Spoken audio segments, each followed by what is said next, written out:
Most people think low intelligence means bad grades or low IQ scores, but psychology tells a different story. It's not about how smart you were born, it's about the tiny habits you repeat every day. These habits don't just make you look less intelligent, they actually train your brain to stay that way. And the worst part, you might not even notice you're doing them. I had a friend named Ray. He wore the same lucky hoodie to every job interview.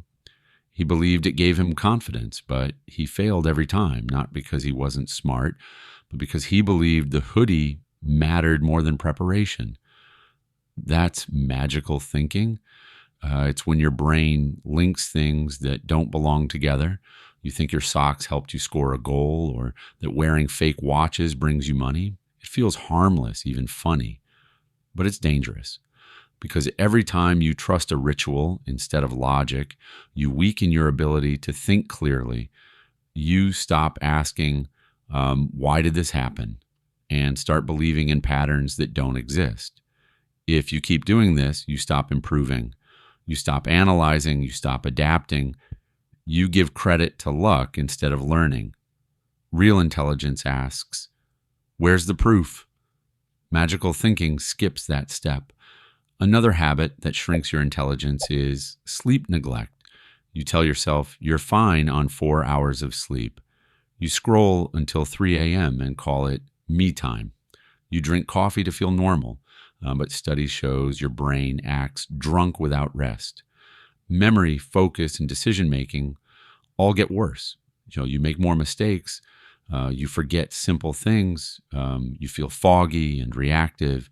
And worst of all, you think it's normal. Smart people protect sleep like treasure. Low intelligence treats exhaustion like a badge of honor. If you want to think clearly, sleep isn't optional, it's essential. Then there's the habit of avoiding silence. Some people can't sit alone without reaching for their phone. They need music, TV, or noise all the time. But silence helps your brain think clearly. If you panic when your phone dies or feel lost without background noise, that's not boredom, it's avoidance. You're avoiding your own thoughts. Smart minds use quiet to reflect and solve problems. Speaking of thinking as a form of procrastinating, low intelligence fills every gap with distraction. Try 10 minutes of silence each day, no phone, no music, no brain rot, just you. That's where clarity lives. Small talk is another habit that signals low intelligence. Talking about weather, traffic, or weekends is fine. But if that's all you talk about, it shows shallow thinking. Smart minds want deep conversations. They ask better questions. They talk about ideas, not just filler. If you avoid debates or say, I don't like thinking too much, you're missing out. You stop learning. You miss new perspectives. You become forgettable. Intelligence isn't just about knowing facts. It's about curiosity. It's about wanting to understand. Finally, there's confidence without content. Some people talk loud but say nothing. They interrupt, explain things they don't understand, and act like experts. Psychologists call this the Dunning-Kruger effect. It's when people who know the least think they know the most. Real intelligence says, I don't know. It listens. It learns. If you talk more than you listen or avoid questions, you lose credibility. People stop taking you seriously. You miss chances to grow. Say, I don't know more often. Ask questions. Let your silence speak for you. Low intelligence isn't about being born smart. It's about the habits you repeat. Break them and your brain gets stronger. Keep them and you stay stuck. But here's the part that most people miss. Low intelligence doesn't just show up in what you say or how you think.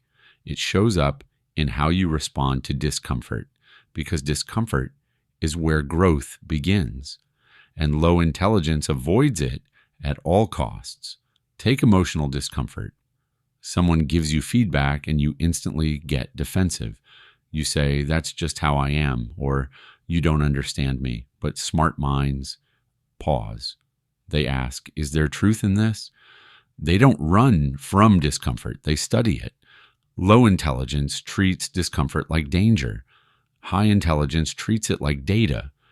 Or look at boredom. Most people think boredom is bad. They reach for their phone, open TikTok, scroll for hours. But boredom is actually a signal. It's your brain asking for challenge, for stimulation, for growth. Smart minds use boredom to build something. Low intelligence uses boredom to escape.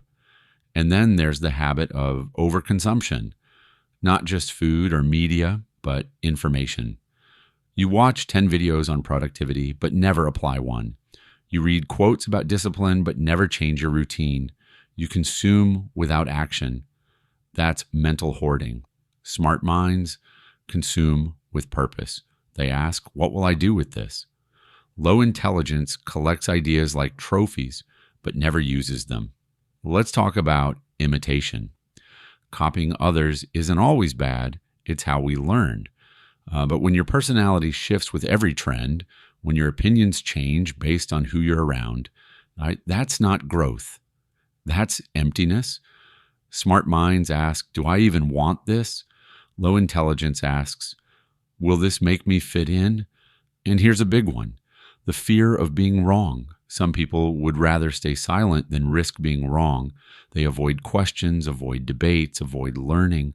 But being wrong is how you grow. Smart minds say, I was wrong. Now I know better. Low intelligence says, I don't want to look stupid and stay stuck. Even your relationship with time reveals your intelligence. Do you fill every minute with tasks just to feel busy? Or do you pause, reflect, and prioritize?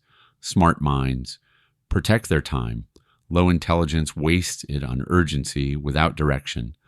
And finally, your ability to change your mind.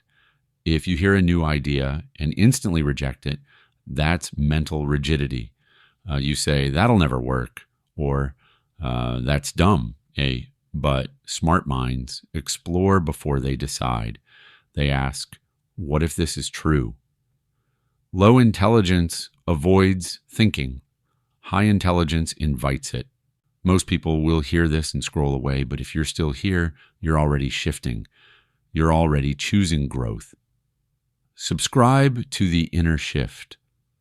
Every week, we share psychology truths that help you think better, live better, and grow faster, because intelligence isn't given, it's trained.